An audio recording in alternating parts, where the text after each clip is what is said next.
Tuhan Yesus kami percaya. Amin. Silakan duduk Bapak Ibu terkasih. Tidak usah teriak merdeka ya. Tadi malam sudah, ini tadi sudah ya. Nanti waktu kita pulang saja ketemu. Kalau ketemu hari ini karena tanggal 17 Agustus, ketemu dengan siapapun teman tidak, hei halo tidak, tapi bagaimana? Nah gitu ya. Setuju ya? Ketemu, ambil makan, teriak. Nah, baik saudara, kesempatan yang indah dan anugerah yang hebat. Karena kita dipercaya Tuhan hidup di negara Indonesia ini. Luar biasa ya. Di saat banyak negara sedang ribut dengan macam-macam, kita juga ribut dengan keluarga kita. Iya toh? Yang lain sedang perang, kita sedang juga perang dengan masalah kita. Nah bedanya kan, mereka perang fisik, ribut fisik, kita peperangannya dengan hal yang rohani. Mari kita melihat Alkitab kita saudara. Dalam Nehemia pasal yang pertama, ayat 1 sampai yang ke-11. Saya akan baca, karena ayat ini sangat baik menurut saya. Riwayat Nabi Nehemia bin Hakalya. Pada bulan Kislev tahun ke-20, ketika aku ada di Puri Susan, datanglah Hanani, salah seorang dari saudara-saudaraku dengan beberapa orang dari Yehuda. Aku menanyakan mereka tentang orang-orang Yahudi yang terluput, yang terhindar dari penawanan, dan tentang Yerusalem. Kata mereka kepadaku, orang-orang yang masih tinggal di daerah sana, yang terhindar dari penawanan, ada dalam kesukaran besar dan dalam keadaan tercela. Tembok Yerusalem telah terbongkar dan pintu-pintu gerbangnya telah terbakar. Ketika aku dengar berita ini, duduklah aku menangis dan berkabung selama beberapa hari. Aku berpuasa dan berdoa ke hadirat Allah semesta langit. Kataku, ya Tuhan, Allah semesta langit, Allah yang maha besar dan dahsyat, yang berpegang pada perjanjian dan kasih setianya terhadap orang yang kasih kepadanya dan tetap mengikuti perintah-perintahnya. Berilah telingamu dan bukalah matamu dan dengarkanlah doa hambamu yang sekarang kupanjatkan ke hadiratmu siang dan malam bagi orang Israel. Hamba-hambamu itu dengan mengaku segala dosa yang kami orang Israel telah lakukan terhadapmu. Juga aku dan kaum keluargaku telah berbuat dosa. Kami telah sangat bersalah terhadapmu dan tidak mengikuti perintah-perintah, ketetapan-ketetapan dan peraturan-peraturan yang telah kau perintahkan kepada Musa hambamu itu. Ingatlah akan firman yang kau pesan kepada Musa hambamu itu, yakni bila kamu berubah setia, kamu akan kucerai-beraikan di antara bangsa-bangsa. Tetapi bila kamu berbalik kepadaku dan tetap mengikuti perintah-perintahku serta melakukannya, maka sekalipun orang-orang buanganmu ada di ujung langit, akan kukumpulkan mereka kembali dan kubawa ke tempat yang telah kupilih untuk membuat namaku diam di sana. Bukankah mereka ini hamba-hambamu dan umatmu yang telah kau bebaskan dengan kekuatanmu yang besar dan dengan tanganmu yang kuat?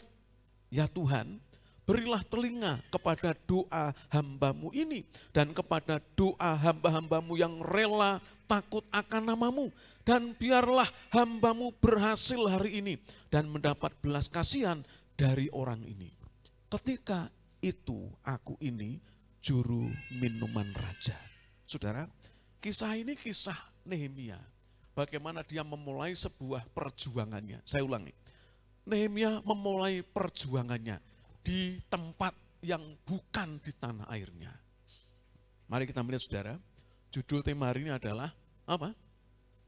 Miliki sifat pahlawan iman. Kalau mendengar kata pahlawan, saudara tahunya apa? Pahlawan itu apa sih? Apa pahlawan itu? Apa?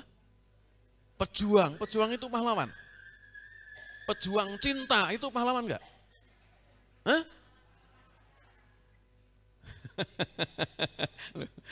Ya, kalau pejuang kemerdekaan ya, kemudian yang ya. Tapi nama pahlawan atau sebutan pahlawan itu sebenarnya apa, saudara?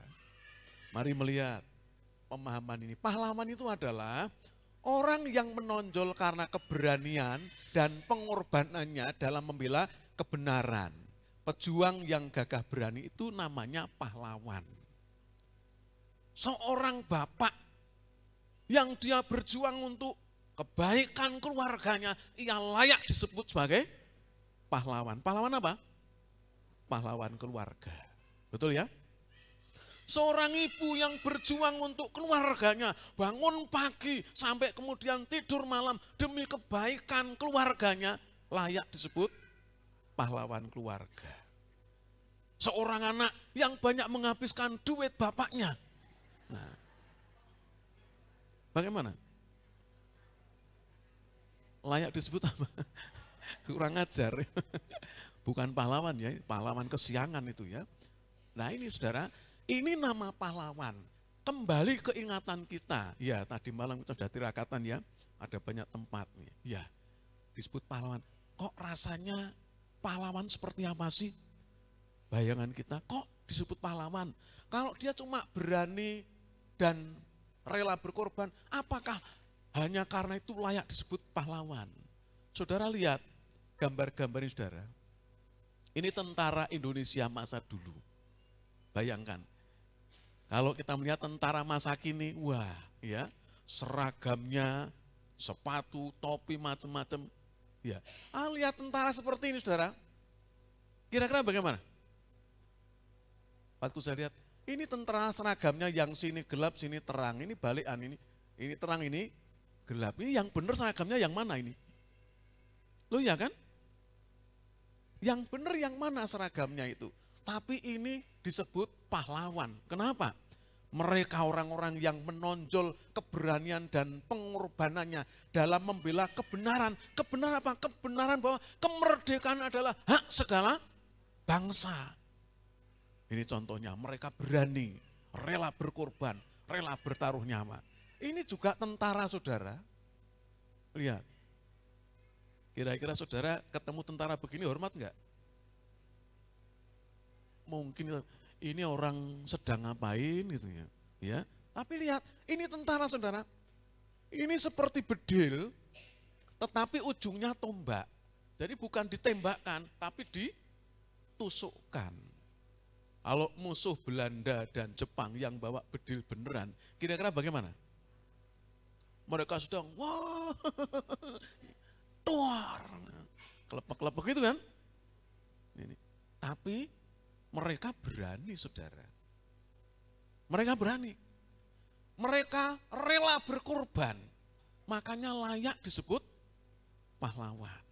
Nah ini saudara, kemudian bayangkan, ini contoh pengorbanan mereka ketangkep saudara. Ditangkap ini tentara Belanda di sini. Melihat, lihat mereka angkat tangan. Tidak ada kemampuan untuk melawan bedil saudara. Karena mereka tidak punya persenjataan seperti kaum penjajah ini. Nah ini, pahlawan karena mereka menonjol dalam keberanian dan pengorbanannya. Mereka membela kebenaran. Negara kita punya banyak pahlawan. Ada namanya Raden Mas Said. Pahlawan melawan siapa? Belanda. Ini Karanganyar kan, bumi Karanganyar. Pahlawan kita utama Raden Mas Said. Dikenal itu. Dia dikenal juga sebagai penjahat. Loh, penjahat apa?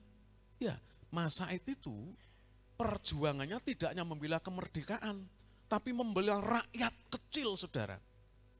Dia melihat ketimpangan bahwa para bangsawan waktu itu yang maaf mereka ada main dengan Belanda, mereka hidup dengan makmur. Dia mengamati, ini bangsawan ningrat yang kaya, yang main dengan Belanda, mereka kaya-kaya. Mereka memaksa supaya rakyat menyerahkan apa yang mereka punya dan sebagainya. Tapi Mas Said hebat, dia pakai topeng, dia malam mencuri. Hartanya para ningrat ini dicuri. Bahkan kadang dia membegal mereka. Lalu hasilnya apa? Hasilnya dibagi kepada rakyat. Dia rampok, dia curi, tetapi bukan untuk diri sendiri. Dia bagi kepada rakyat yang ditindas oleh para penjajah ini. Nah, Bapak Ibu, disebut pahlawan karena keberaniannya. Dia berkorban untuk orang lain, bukan untuk diri sendiri. Nah, konteks kita hari ini tentang Nehemia. Apakah Nehemia layak disebut pahlawan? Saya merasa ya, Nehemia layak disebut pahlawan iman. Dia punya keberanian-keberanian dan ternyata kita harus belajar dari dia dan punya hal yang dia punya, saudara. Yang pertama kita melihat, sifat seorang pahlawan itu ternyata punya kelembutan hati. Saya ulangi, sifat seorang pahlawan itu punya kelembutan hati. Melihat orang yang tertindas, suasana tertindas, hatinya tidak bisa terima, saudara. Ketimpangan yang terjadi tidak bisa dia terima. Dia ada hasrat, kasihan mereka yang tertekan, kasihan mereka yang tertindas. Kemudian ada kerinduan bagaimana supaya mereka yang tertekan, tertindas ini dibela haknya. Ini disebut dengan pahlawan, saudara. Mari melihat dalam ayat yang ketiga yang kita baca tadi, saudara. Kata mereka kepadaku, ada Hanani dan teman-temannya datang dari Yerusalem, berkunjung ke Persia rupanya. Saat itu Nehemia sedang dalam pembuangan di Persia, saudara. Dia menjadi seorang punggawa kerajaan sesungguhnya, juru minum raja. Tapi saya melihatnya, walaupun secara ini jabatan sudah sukses, orang kepercayaan raja, Nehemia bukan orang yang lupa diri. Maaf, kalau sekarang kita dapati orang-orang yang berjuang di pemerintahan kita, manakala sedang mencari nama, memakai rakyat untuk mendukung dia. Tetapi setelah sampai pada puncak pimpinan pemerintahan, banyak yang lupa dengan siapa? Yang mendukungnya. Sekarang kita dapati, ada banyak pejabat, orang-orang yang ternyata tidak memikirkan rakyat, tetapi mikir pada dirinya sendiri. Setuju atau tidak, saudara mengamati saja. Ya, bukan mensejahterakan rakyat, tapi mensejahterakan dirinya sendiri. Nehemia tidak seperti itu ternyata. Begitu dia mendengar kabar, saudara, orang yang masih tinggal di daerah sana, di Yerusalem, yang terhindar dari penawanan, ada dalam kesukaran besar, dalam kondisi tercela. Tembok Yerusalem telah terbongkar dan pintu-pintu gerbangnya telah terbakar. Rupanya Nehemia melihat, mendengar dari pengakuan Hanani dan teman-teman ini, kondisi terpuruk bangsanya. Dia dari Yerusalem, ingat, Nehemia itu suku bangsa Yehuda, saudara, di daerah Yerusalem, Yudea ya. Dan dia merasakan betul waktu melihat temannya datang lalu ngomong, bagaimana saudara-saudara kita di sana? Kondisinya begini, terpuruk dan sebagainya, tercela. Kenapa tercela? Ya, ingat saudara, tembok Yerusalem terbongkar. Saudara tahu makna tembok? Tembok itu pembatas sebuah wilayah yang merupakan keamanan. Kalau tembok itu sudah rubuh, maka wilayah itu tidak lagi punya keamanan, tidak punya pertahanan. Bisa saja orang dari wilayah lain kemudian masuk tanpa ada aturan yang dia harus taati. Itu sebabnya Hanani berkata, mereka dalam kondisi keadaan tercela, tidak dihargai. Tembok itu menjadi wujud bagi penghargaan orang-orang di Yerusalem mestinya. Tetapi sekarang tidak ada lagi yang bisa dihargai karena tembok itu sudah hancur. Saudara dengar? Kalau saudara merantau dari jauh, lalu dengar rumah saudara rubuh, kira-kira bagaimana perasaan atau pemikiran saudara? Bagaimana? Rumahnya rubuh, Yang manggon sapa? Adikku wis ben adikku ana sing nggoni gitu. Halo? Yang manggon siapa? Mboke. Alah biar aja mboke. Yang penting saya di sini tidak kerubuhan rumah. Begitu? Enggak kan? Kita berpikir bagaimana ya supaya rumah itu bisa nyaman ditempati. Ingat, harga diri sebuah keluarga salah satunya juga ditentukan oleh tempat tinggalnya. Saya ulangi lagi ya. Penghargaan keluarga salah satunya karena tempat tinggalnya. Dan itu dialami oleh orang-orang Yerusalem. Nehemia sangat sedih mendengar itu. Apalagi lihat, pintu gerbangnya telah terbakar. Sepintas saudara, ini hanya masalah tembok dan pintu gerbang. Tetapi sebenarnya ini sebuah, sifat kelembutan yang membawa pada pertanggungan jawab. Nehemia merasa Yerusalem tidak bisa ditinggalkan. Meskipun fisiknya, jasadnya dia ada di Persia. Tapi hatinya masih ada di mana? Di Yerusalem. Kita tadi nyanyikan, Indonesia tanah air beta. Itu ya. Saya lahir Semarang saudara. Lahir Semarang. Walaupun saya sudah lama di sini, tapi masih ingat kampung halaman saya. Mana itu? Semarang. Lahir di Semarang, ya. Di Kuningan. Kuningan itu deretan dengan Silayur, Baru Tikung, itu daerah gelap, saudara. Dulu. Tapi sekarang sudah terang karena listriknya sudah banyak itu ya. Iya, saya ingat, ya. Kalau pas ke Semarang saya coba napak tilas daerah, wah sekarang sudah ramai. Rumah tinggal mbah saya, rumah saya dibesarkan, saya napak tilas dan di sini, di sana.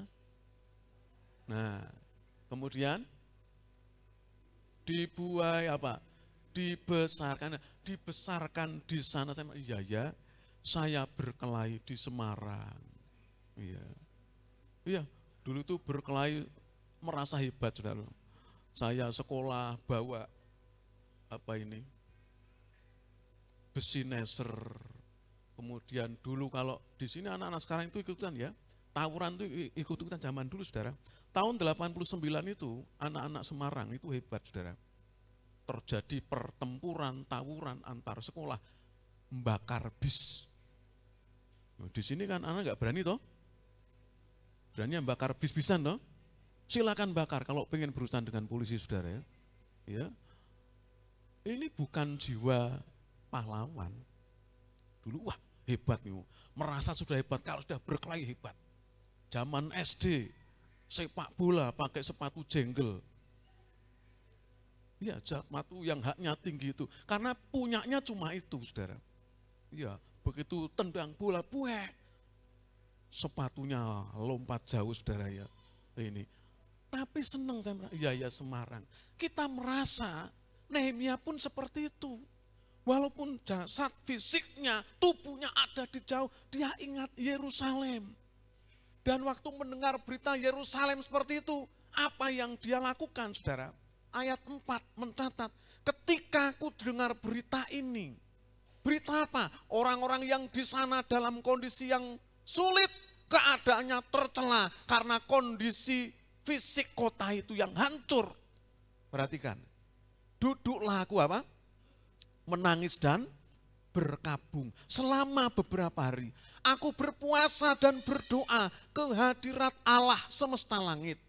Ya Tuhan, dalam doaku, berilah telinga kepada doa hamba-Mu, kepada doa hamba-hamba-Mu yang rela takut akan nama-Mu, dan biarlah hamba-Mu berhasil hari ini dan mendapat belas kasihan dari orang ini. Ketika itu aku juru minuman raja. Posisi Nehemia, jabatannya bukan sembarangan, orang kepercayaan raja. Kalau sekarang mungkin seperti sekretaris kabinet mungkin ya. Jadi yang ngatur semua kepercayaannya presiden buat apa? Ya. Mungkin seperti itu, saudara. Nehemia punya posisi vital, dia terhormat. Tetapi waktu mendengar berita tentang orang-orang yang dalam kesukaran apa? Hatinya menangis. Nah saudara, kadang di balik wajah yang angker, itu punya hati yang lembut. Betul? Pahlawan-pahlawan. Maaf saudara, ada seorang penjahat. Orang berkata penjahat secara hukum. Mungkin pernah mendengar Kusni Kasdut, Bapak Ibu. Generasi yang dulu mungkin pernah dengar ya. Kusni Kasdut, itu anak Tuhan loh saudara. Ya, orang Kristen. Dia pahlawan, dia dulu pernah perang kemerdekaan, tetapi maaf, kakinya itu panjang sebelah.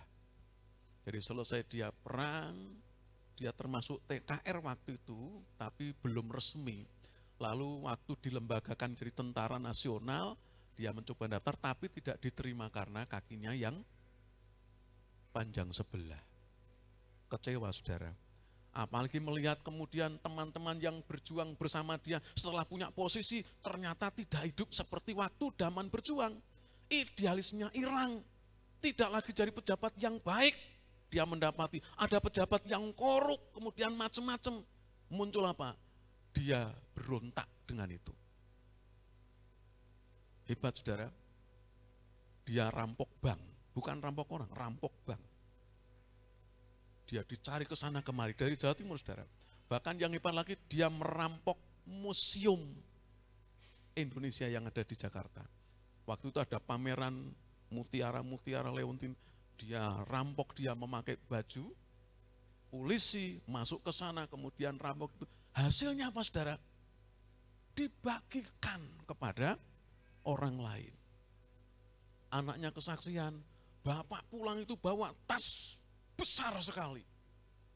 Isinya uang bendelan, tetapi dibagi kepada orang. Keluarga cuma diberi 1 bendel saja. Saudara, hukum berkata dia penjahat, tetapi rakyat berkata dia pahlawan. Karena walaupun, maaf, dicap seperti hatinya kepada orang-orang yang tertindas. Saudara, Nehemia mendengar kabar itu, jabatan, posisinya tidak menghalangi dia untuk punya hati yang lembut. Dia sadar, dia dari Yerusalem, orang-orang di sana sedang dalam kesusahan, dia harus campur tangan. Lihat, dia berkata, biarlah hambamu berhasil hari ini. Ketika itu aku juru minum raja. Hati yang lembut muncul dari seorang yang mungkin tidak pernah diperhitungkan saudara. Yang kedua kita belajar dari Lukas 10:33. Siapa? Orang Samaria. Lihat, datang seorang Samaria yang sedang dalam perjalanan ke tempat itu. Dan ketika ia melihat orang itu, tergeraklah hatinya oleh belas kasihan. Kisah orang Samaria yang baik hati. Ada seorang turun dari kota Yeriko, kemudian dibegal, dirampok saudara. Habis-habisan, dianiaya tubuhnya, jatuh di pinggir jalan, berdarah-darah. Lalu lewat seorang imam, sama-sama suku bangsanya, orang Yerusalem, suku Yehuda. Tetapi orang ini lewat saja si imam. Kemudian datang lagi lewat orang yang melayani di bait Allah dari suku Lewi. Sama-sama juga tinggal di Yerusalem. Tetapi orang itu bagaimana? Cuek saja saudara. Lalu datang orang Samaria seberangnya yang dianggap dia pengkhianat karena kawin campur dengan orang yang bukan sama-sama Israel. Dianggap dia bukan umat Tuhan. Tetapi ternyata walaupun dicap seperti itu saudara, hatinya justru mudah digerakkan oleh apa? Belas kasihan. Belas kasihannya kepada orang yang bukan, maaf, sebangsanya saudara. Saudara lihat di sini, ternyata untuk menjadi seorang pahlawan itu harus punya hati yang apa? Lembut. Nah saudara, kira-kira siap jadi pahlawan tidak. Kadang-kadang kita itu sulit jadi pahlawan. Maaf, ya. Sudah kerja mapan dikit aja, lupa kacang, lupa dengan kulitnya. Seperti kacang lupa dengan kulitnya. Siapa sih kita, saudara? Iya kan? Siapa sih kita? Mari kita belajar menjadi pahlawan iman. Tunjukkan bahwa saudara bisa memberkati orang lain dengan apa yang seperti Nehemia lakukan. Aku menangis melihat keluargaku, melihat saudaraku, melihat tempat asalku, dan sebagainya. Ingin supaya mereka terangkat kehidupannya. Bagi anak-anak muda, kalau suatu saat Tuhan berkenan kau jadi pejabat, jangan lupa, engkau itu harus memperjuangkan siapa? Kesejahteraan rakyat. Ingat, kalau saudara lihat ya di TikTok, macam-macam, bagaimana sindiran-sindiran tentang pejabat-pejabat kita atas rakyatnya. Yang kemarin heboh, pajak naik sekian, ya kita mungkin perlu bergumul saudara, kenapa harus naik dan sebagainya. Nah, kembali lagi, milikilah punya hati yang lembut. Ingat, ini yang membuat kita mudah digerakkan. Saudara siap punya hati lembut? Siap jadi pahlawan? Mau jadi pahlawan? Berani menonjol dalam hal keberanian? Berani berkorban? Halo? Ayo berkorbanlah demi kelompokmu dulu. Kelompok KPW. Rasa ado-adosik.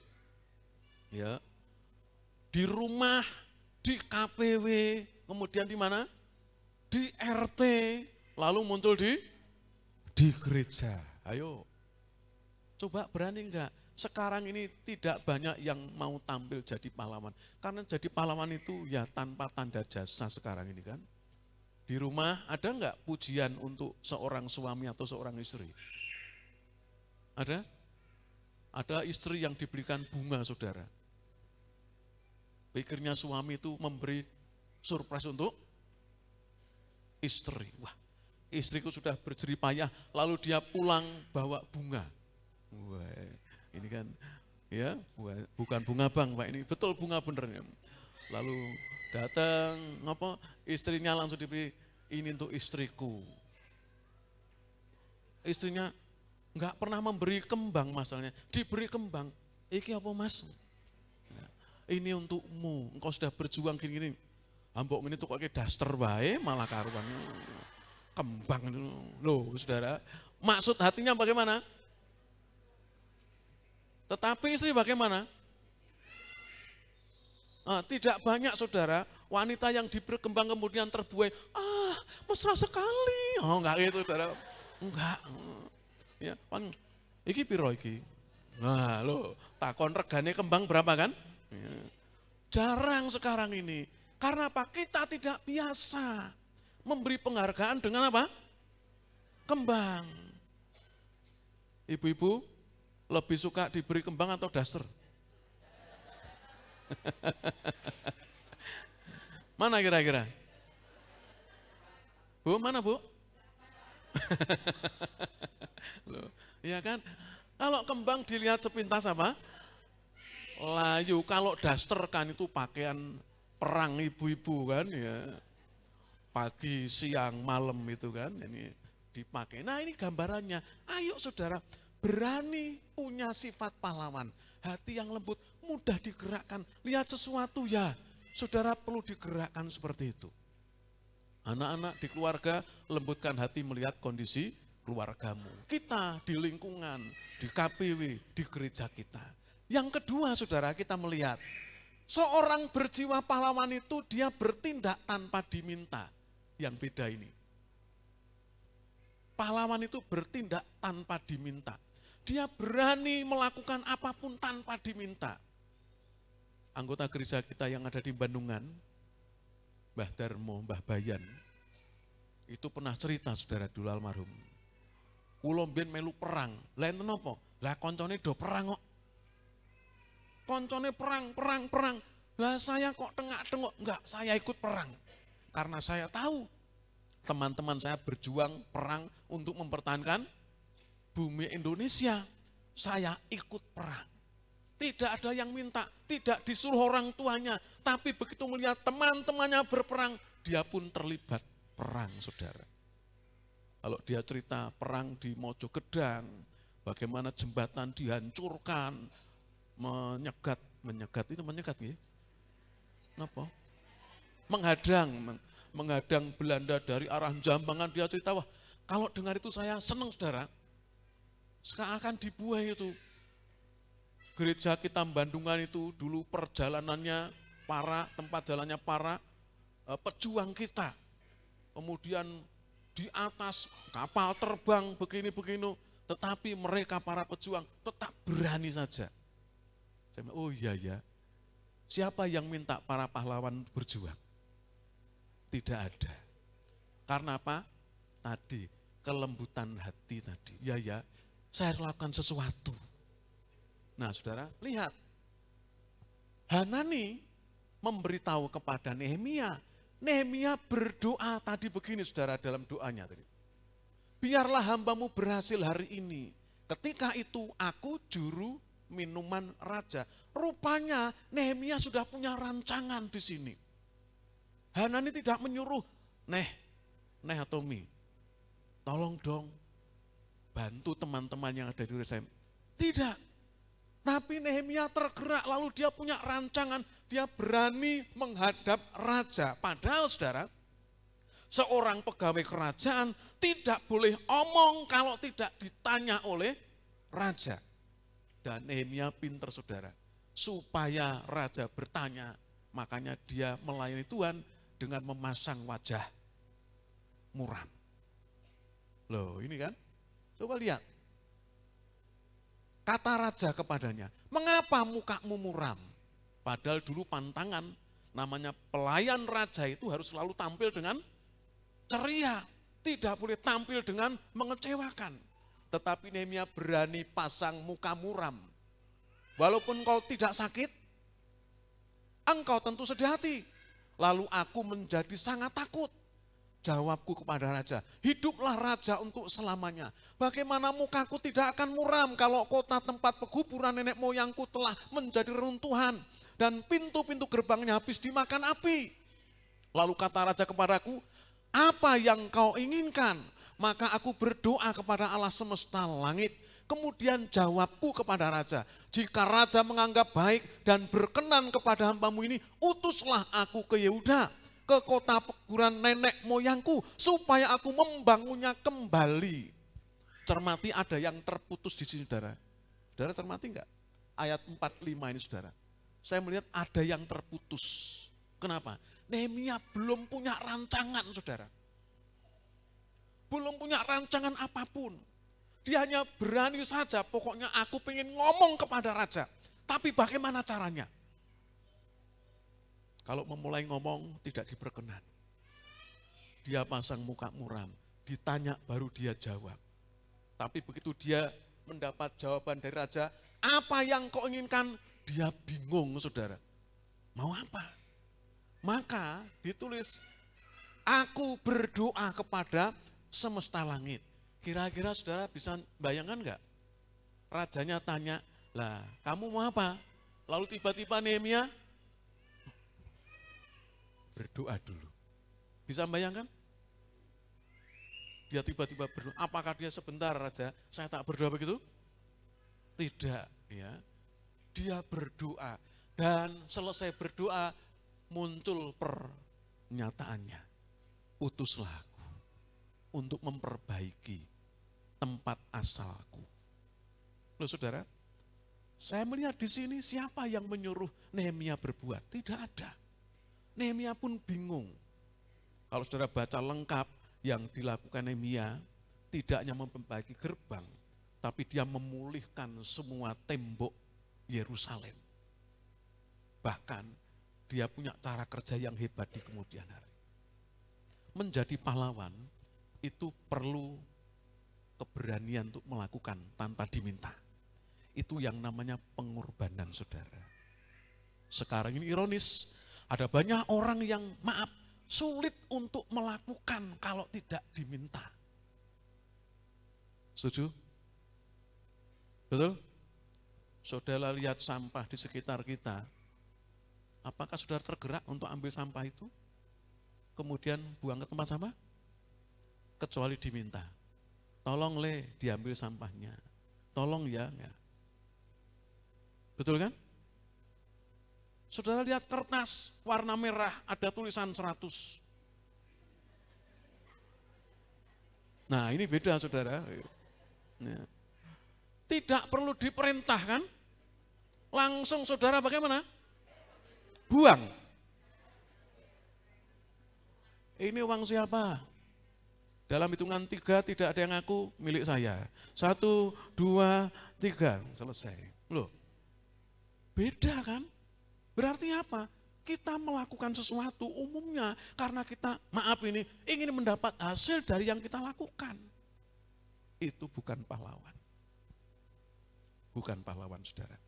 Seorang pekerja bukan pahlawan, tapi dia pahlawan bagi keluarganya. Bagaimana? Apakah saudara berani bertindak tanpa diminta?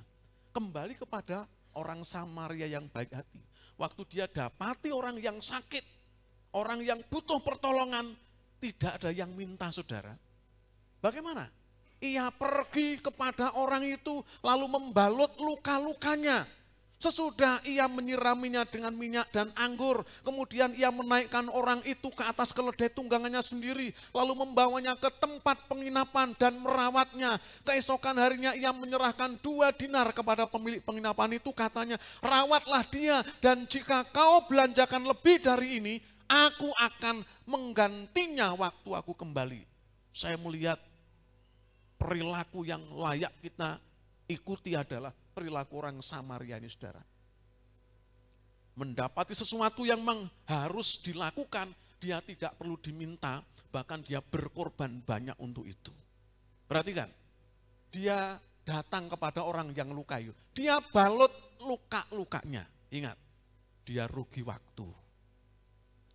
Dia rugi material kan, membalut lukanya. Sesudah menyirami dengan minyak dan anggur, anggur yang harusnya diminum, disiramkan pada luka itu. Kemudian lihat, ia menaikkan orang itu kemana? Ke atas keledai tunggangannya sendiri. Tunggangannya sendiri. Dia pilih berjalan kaki sementara orang yang tidak dikenal itu dinaikkan di keledai tunggangannya. Lihat, ia membawanya ke tempat penginapan dan merawatnya. Siapa yang menyuruh? Cukup saja dibalut, selesai dia bisa lanjut jalan. Tetapi tidak cukup saudara. Dia rawat itu, dia taruh di tempat tunggangannya keledai. Lalu dia bawa ke penginapan karena dia sadar orang ini perlu perawatan. Tidak layak ditinggalkan di pinggir jalan sendirian. Dibawa ke tempat penginapan, tempat yang teduh. Dan dikatakan, rawatlah dia, perintahnya kepada pemilik penginapan itu. Dia memberi 2 dinar. 2 dinar itu, 1 dinar itu upah 1 hari pekerja saudara. Lalu jika kau belanjakan lebih dari ini, aku akan menggantinya. Perhatikan, dia siapkan semuanya supaya orang yang sedang menderita itu bisa kembali pulih sehat. Saudara, pahlawan iman itu perlu dimulai dari kita. Kadang kita melihat saudara-saudara kita yang sedang dalam terpuruk, tetapi kita tidak mau untuk sekedar maaf datang merawatnya. Memberi dia tunggangan karena dia perlu tumpangan. Membawa dia ke tempat yang teduh, kemudian bahkan menjamin kehidupannya sampai baik. Ada banyak dari kita yang masih berpikir hanya untuk kita. Saya untuk diri saya. Tetapi Alkitab mengajar, mari belajar bertindak tanpa diminta. Yesus, teladan kita, dia lakukan banyak hal tanpa ada permintaan. Kecuali 1, waktu ibunya yang minta, dia melakukan mujizat. Yang lain dia lakukan karena muncul belas kasihan. Melihat orang banyak itu, timbullah belas kasihan. Selalu itu yang terjadi, saudara. Mari Bapak Ibu terkasih, bertindaklah tanpa diminta. Di keluarga, anak, ibu, bapak, bertindaklah tanpa diminta. Ada banyak ibu-ibu yang mengeluh karena anak-anaknya tidak mau jadi pahlawan bagi keluarga. Ya, jadi pecundang malahan ya. Orang tuanya kerja keras, anaknya hanya main HP saja. Ya, pulang sekolah, HP, makan, HP, mandi, HP. Ya, mandi sambil kerucuk-kerucuk. Sabunan sambil lihat HP. Banyak kasus seperti itu. Ada orangnya di sini? Ada? Ada? Pakai baju apa? Oh, merah. Jadi, loh inilah saudara. Suami, ada enggak yang tidak menjadi pahlawan di rumah? Ada? Genteng melorot, masa istri yang naik genteng. Jangan sampai suami-suami, ya, Pak Yayan ya. Oh. Jangan sampai istri-istri naik ke genteng, sementara suami ngabani dari bawah. Saya, ayo Bu, rodok rono, ya. Bayangkan, karena suami tidak berani naik genteng, saudara. Ada ya? Wah, puji Tuhan kalau ada. Saya baru cerita dengan anak saya kemarin, waktu saya kunjungan, zaman dulu saudara tahun 9394 mungkin, saya lupa. Kunjungan di Mbah Gondang. Mbah Gondang itu ibunya Bu Priyo. Saya kesaksian ke anak saya, dulu makan saya disiapkan, waktu kunjungan siapkan makan nasi satu rantang penuh saudara. Ditunggu, lalu dimasakkan jangan itu sayur ya. Sayur bayam, bening, campur dengan singkong. Saya waktu, ini kolak apa? Mas, pokoknya ini dihabiskan. Waduh saya digorengkan telur, dadarkan telur bebek itu. 2 saudara. Lihat saya makan, makan satu rantang saudara. Harus habis. Kemudian kalau enggak ada pedesnya enggak enak. Mbah, punya lombok? Enggak ada. Oh ada sambal terasi? Mau. Kapan? Kemarin sore sambal terasinya itu. Waktu sudah kering saudara. Ini enggak apa-apa saya kayak krei gitu, kayak saya masukkan itu. Tapi begitu makan setengah rantang saudara, saya kemudian keluar cari Mbah. Boten teh Mbah, enggak habis Mbah. Mbah Citron itu enggak ada saudara. Mana Mbah Citron? Mbah tiba, mas, ternyata naik pohon kelapa saudara. Mbah Citro itu sedang naik pohon kelapa. Tadi saya bertamu itu pakai jari, ya masih jarian. Tapi begitu saya mau pamit itu, dia sedang di atas pohon kelapa. Dia sedang metik pohon kelapa itu saudara. Wih Mbah ngeri, turunnya bagaimana itu ya? Lumayan loh saudara. Kira-kira setinggi inilah pohon kelapanya itu ya. Ada ibu-ibu yang berani? Pohon kelapa loh ya, bukan tangga loh ya, pohon kelapa saudara. Ketepuk mas, mang tampani mas itu. Wih, kelopo kok nadai begini ya. Bisa bayangkan itu Mbah Citro, ibunya Bu Priyo saudara. Saya melihat ternyata wanita-wanita hebat juga. Ya, wanita zaman dulu ya. Oh zaman sekarang itu. Wah, hebat. Naik genting, hebat, berani ya. Yang berani naikin pajak suami. Enggak ya? Jadi mari Bapak Ibu terkasih, bangun sifat kita sebagai pahlawan iman. Saudara perlu menunjukkan saya itu pahlawan iman. Saya lembut hati karena menghidupi iman saya. Menunjukkan ciri hidup kita. Saya bertindak karena saya harus melakukan. Itu panggilan iman saya. Ingat, keluargamu, KPW-mu, RT-mu, gerejamu, bangsamu butuh orang-orang yang seperti Nehemia. Mari kita berdoa, kita mohon berkat-Nya.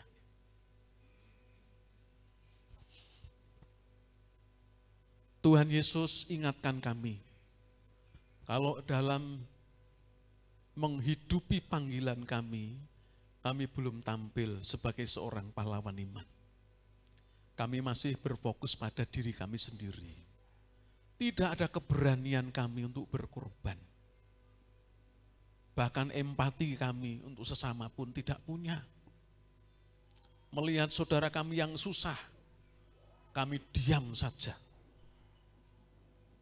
Melihat keluarga yang dalam penderitaan, kami pun tidak ada perasaan.